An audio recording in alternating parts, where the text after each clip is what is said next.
ဆုံးနံပါတ်5ခေါင်းစဉ် final ပေါ့ဗျာ final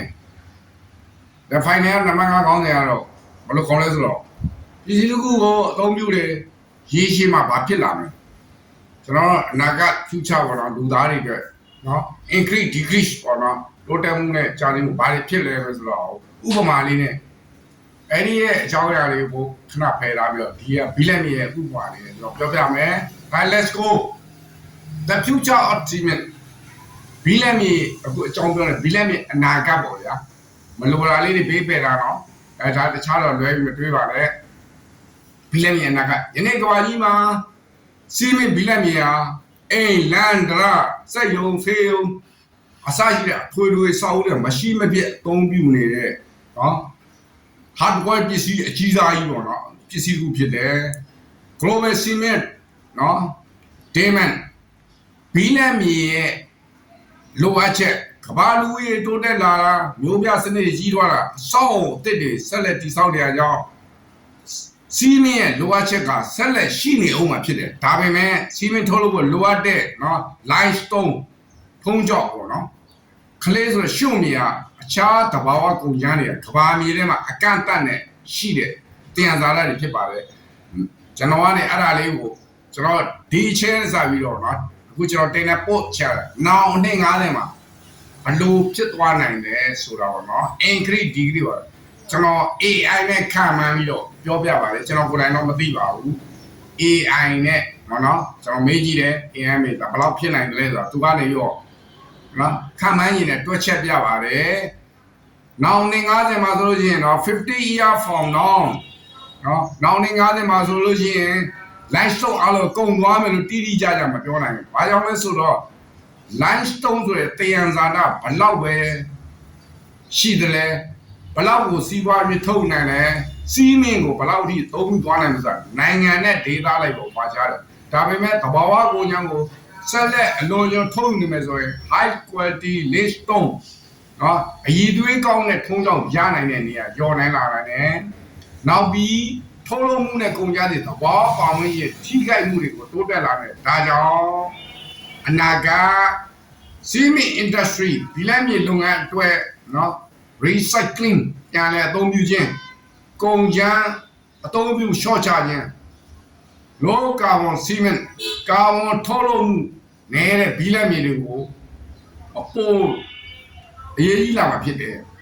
cement သုံးပြီးတော့ဘာတွေဖြစ်သွားမလဲစီမင်းကိုရင်းနဲ့ရောပြီးတော့စီမင်းကွန်ကရစ်ဖြစ်သွားတဲ့အခါမှာ hydration ရင်းနဲ့ဓာတ်တုံ့ပြန်မှုကြောင့်တဖြည်းဖြည်းခိုင်မာလာတယ်။ဒါတော့ဒီဘလက်မျိုးကိုတုံးတယ်ဆိုတာဘာဖြစ်တယ်လဲဆိုတာပေါ့နော်။ခဏကတော့အနာဂတ်တော့ပေါ့။ဘလက်မျိုးကဘလို့ခိုင်နေဘလို့ခိုင်ကန်ဆိုတာပေါ့နော်။ဒါတော့လူတိုင်းသိပါတယ်။ဒါပေမဲ့လိုအပ်လို့ထည့်ပြောတော့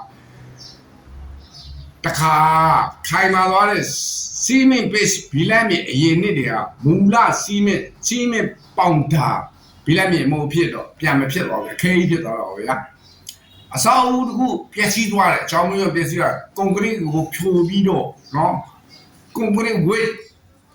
နော်ကွန်ကရစ်မှတ်နော် crushing